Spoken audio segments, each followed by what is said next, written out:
हाय aspirants, नमस्ते। एक बार फिर से आप सभी का स्वागत है।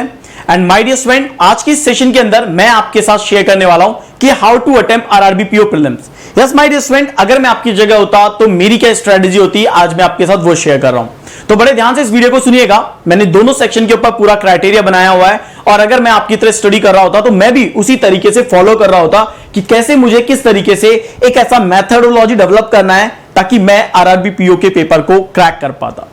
तो जरा ध्यान से सुनिएगा। एज यू नो दैट कि अपना रीजनिंग का सेक्शन 40 मार्क्स का होता है एंड मैथ्स का भी हमारा 40 मार्क्स का होता है, राइट। तो हमने दोनों सेक्शन को यहां पे रखा और कंपोजिट टाइम हमारे पास 45 मिनट है। अब ये हम पे डिपेंड करता है कि हमें पहले मैथ्स पे जाना है या पहले रीजनिंग पे जाना है। ये हम पे डिपेंड करता है। क्यों? क्योंकि मेरा क्या स्ट्रांग है, मैं सबसे पहले उसी को चूज करूंगा ताकि अपना टाइम बचा सकूं। अगर यहां पे आपको डिवाइड करने का होगा कि मुझे कितनी कितनी देर में पेपर खत्म करना चाहिए, तो आपको यहां पे लेना पड़ेगा 20 से 22 मिनट, राइट। और आप यहां पे लिख सकते हैं 22 से 25 मिनट तक का टाइम, राइट। आप यहां पे ले सकते हैं। इसका मतलब यह है कि अगर आपने 22 यहां पे लिया तो आप 23 यहां पे ले सकते हो, अगर आपने 20 यहां पे लिया तो आप 25 यहां पे ले सकते हो। तो आपको ये डिसाइड करना पड़ेगा कि 20-22 का ये लेना है और 22 से 25 के बीच में मुझे ये लेना है। ये डिपेंड करता है। समटाइम ऐसा होगा कि यहां 25 लग जाएगा, यहां 20 ही लगेगा, because it is also depend on the paper. Level पे डिपेंड करता है, मैथ्स टफ दे रहे हैं कि रीजनिंग टफ दे रहे हैं। अगर मैं यहां पे बात करता हूं तो एक आइडिया ले रहा हूं कि कैसा मेरा पेपर होता, राइट। क्योंकि आपके एजुकेटर आपको उसी लेवल पे ऑलरेडी तैयार कर चुके हैं, चाहे वो मैथ्स के टीचर हो या फिर रीजनिंग के टीचर हो। अगर मैं यहां पे बात करता हूं कि ये अगर मेरा पेपर है तो मुझे इसमें पहले क्या अटेम्प्ट करना चाहिए। देखिए, इनइक्वालिटी आपके पास आएगी तो दो तरह से हो सकती है, डायरेक्ट और कोडेड। मैं सिंप्लीफाई करता हूं कि देखो, कोडेड के ऊपर क्वेश्चन आने के चांसेस थोड़े कम होते हैं और डायरेक्ट के आने के जो चांसेस है डायरेक्टली होते हैं, मतलब ये आएंगे। लेकिन ये है कि शिफ्ट हमारे पास है, बहुत सारी शिफ्ट है। हो सकता है किसी की शिफ्ट में आपके पास डायरेक्ट आ जाए तो किसी के पास कोडेड आ जाए। अगर कोडेड आता है तो मैजिक बॉक्स अप्लाई करिएगा, क्योंकि कोडेड का पैटर्न उसी तरीके से दिया जाएगा कि आप इसको इजीली अटेम्प्ट कर सके। क्योंकि ऑलरेडी उनको पता है कि 45 मिनट के अंदर बच्चे को 80 क्वेश्चंस करने हैं, तो वो किस तरीके से करेगा। तो पेपर का एक लेवल होगा, वो इजी टू मॉडरेट होगा। बट हाँ, जहां तक बात कही जाएगी कि पेपर का लेवल क्या होगा, वो कहीं ना कहीं ईजी रखा जाएगा, राइट। तो आपके पास अगर ये दोनों होता है, डायरेक्ट होता है, तो आप सबसे पहले डायरेक्ट खत्म करिएगा। इनइक्वालिटी खत्म होने के बाद सिलॉक्स आपके पास दो ही जगह पे आ सकती है, या तो ओनली अ फ्यू पे आएगा या पॉसिबिलिटी पे आएगा। दोनों में से जो भी आएगा आप वो पहले अटेम्प्ट करें। ओनली अ फ्यू भी आपने कवर अप किया हुआ है, पॉसिबिलिटी भी आपने कवर अप किया हुआ है, यानी यहां से आपके सीधे सीधे 5 मार्क्स कवर अप होंगे। कॉन्फिडेंस थोड़ा डेवलप हो जाएगा क्योंकि आपके पास 10 मार्क्स ऑलरेडी आ चुके होंगे। अब ऐसा भी नहीं है कि दोनों लगातार आएंगे कि पहले इनइक्वालिटी आया फिर सिलॉक्स आया। हो सकता है इनइक्वालिटी शुरू में आ जाए 1 से 5 क्वेश्चन और सिलॉक्स से क्वेश्चन हो 35 से 40। पर हां, मैं आपसे यह जरूर कहूंगा कि सेलेक्टिव इन नेचर पहले वो अटेम्प्ट करना जो आपको आते हो। जो नहीं आते हो, विद इन अ सेकंड आपको सोचना है कि ये स्किप करना है और आगे बढ़ना है। बाद में अटेम्प्ट कर सकते हो, लेकिन विद इन अ सेकंड आपको सोचना पड़ेगा। इसके बाद देखो, आप कोडिंग डिकोडिंग की बात आते हो, जो मोस्ट प्रोबेबली कोडिंग डिकोडिंग हमेशा जो आती है प्री के एग्जाम में, वो चाइनीज कोडिंग डिकोडिंग रही है। तो आपको इसके ऊपर थोड़ी और स्पीड डेवलप करनी है। आपको कोशिश करनी है कि विद इन 60 सेकंड में आप सारे कोड को डिकोड कर सको और आने वाले नेक्स्ट 30 सेकंड में आप रिमेनिंग 5 क्वेश्चन को खत्म कर लो। तो आपके पास 5 मार्क्स का कोडिंग डिकोडिंग होगा, जो कि चाइनीज होगा। अगर हम बात करते हैं अल्फा न्यूमेरिक सीरीज, तो देखिए, किसी की जो है शिफ्ट के अंदर कोडिंग डिकोडिंग आएगा तो किसी के अल्फा न्यूमेरिक सीरीज आएगी। ऐसा नहीं है, बहुत रेयर होगा कि किसी के दोनों ही आ गया, अल्फाबेट भी आ गया, कोडिंग डिकोडिंग भी आ गया। वो बड़ा लकी होगा क्योंकि उसको सीधे सीधे 10 मार्क्स जल्दी मिल जाएंगे, राइट। अदरवाइज किसी एक के आएगा, किसी एक के नहीं आएगा। तो जो भी इनमें से पहले आता है वो पहले खत्म करेंगे। बस अल्फाबेट में आप सभी को एक बात कहना चाहूंगा, व्हाइल रीडिंग द क्वेश्चन आपको ध्यान रखना है कि how many letter, how many element, how many number. ये किसकी बात कर रहा है? लेटर की बात कर रहा है, डिजिट की बात कर रहा है, या एलिमेंट की बात कर रहा है? तो इसमें क्या होता है, चांसेस होते हैं गड़बड़ होने के, क्योंकि आप बहुत फ्लो में पढ़ रहे होते हो, आपको ऑलरेडी टेंशन होता है, टाइमर चल रहा है, मुझे जल्दी करना है। तो इसमें बस इस चीज को थोड़ा ध्यान रखिएगा। ब्लड रिलेशन की बात करता हूं, ये पूरे 3 मार्क्स का आएगा। आपके डायरेक्शन आपके 2 से 3 मार्क का आएगा एंड ऑर्डर रैंकिंग के 2 से 3 क्वेश्चन आएंगे। अगर ऑर्डर रैंकिंग नहीं आया तो इन दोनों से क्वेश्चन आएगा। हो सकता है ब्लड रिलेशन ऑर्डर रैंकिंग आ जाए, हो सकता है तीनों आ जाए, पजल एक कम हो जाए। और पजल की जो आने की संभावना है वो क्या हो सकती है? बॉक्स हो सकती है, फ्लोर एंड फ्लैट हो सकती है। ये सारी पजल आपने बहुत बल्क में करी है मेरे साथ में, बहुत बल्क में। चाहे आप द बैंकर्स की यूट्यूब चैनल को उठाओ, चाहे आप अपने फ्री क्लासेस को उठाओ, आप चाहे जैसे कर लो, आपको मैंने बंक में बहुत सारा बल्क में पढ़ाया है और बहुत सारा कंटेंट पढ़ाया है। तो आपकी लाइन में नॉर्थ और साउथ हो सकता है, नॉर्थ हो सकता है, साउथ हो सकता है, लेकिन नॉर्थ साउथ होता है तो क्वेश्चन और ज्यादा इजी होता है। बस एक याद रखिएगा, जो चीट कोड मैंने आपको बताया था ना ड्यूरिंग द सॉल्विंग पजल, उसमें आप लास्ट की 2 लाइन पहले पढ़ना। बस मैं इतना सा कहना चाहूंगा, नुकसान कहीं नहीं है उसका, क्योंकि आपको पढ़नी है वो। तो आप पहले पढ़ना, उसके बाद ऊपर जाना और आप रीडिंग करना, आप देखिएगा आपको इससे फायदा होगा। 2 रो का क्वेश्चन आ सकता है किसी की शिफ्ट में, अनसर्टेन या स्क्वायर रेक्टेंगल या ईयर या मंथ एंड डेट, ये आपके पास सबसे ज्यादा हाईलाइटेड और ट्रेंडिंग पजल्स हैं।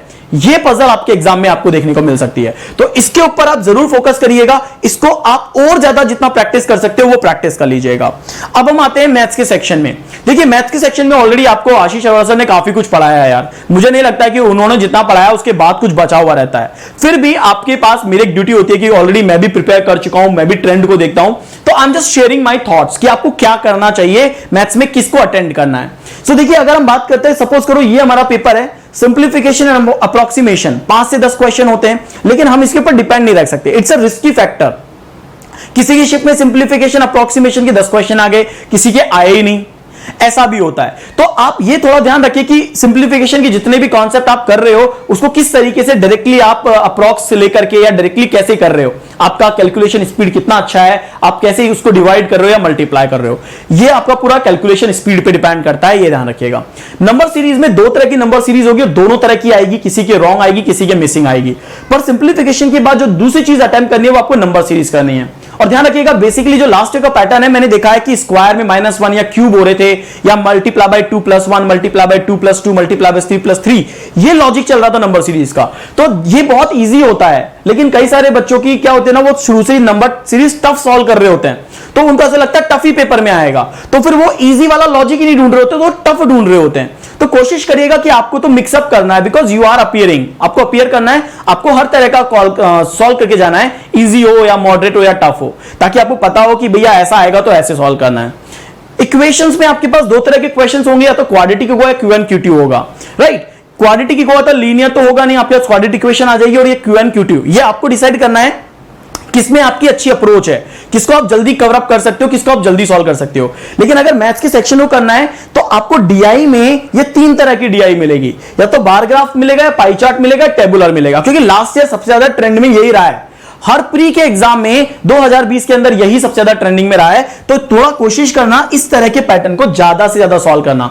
Tabular, bar graph, pie chart, tabular, by graph, pie chart, इसके ऊपर ज्यादा अपनी प्रैक्टिस रखना, स्पीड थोड़ी अच्छी रखना, अंडरस्टैंडिंग अच्छी बना लीजिएगा।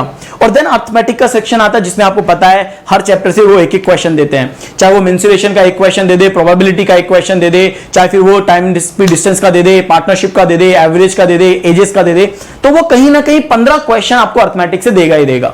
तो अर्थमेटिक के लिए ऑलरेडी आपका आशीष सर के ऑलरेडी सेशन चल रहे हैं, अर्थमानिया है चल रहा है, जो फ्री क्लासेस में है, पेस कोर्स आपको चल रहा है, तो उससे आपको बहुत हेल्प मिलेगा।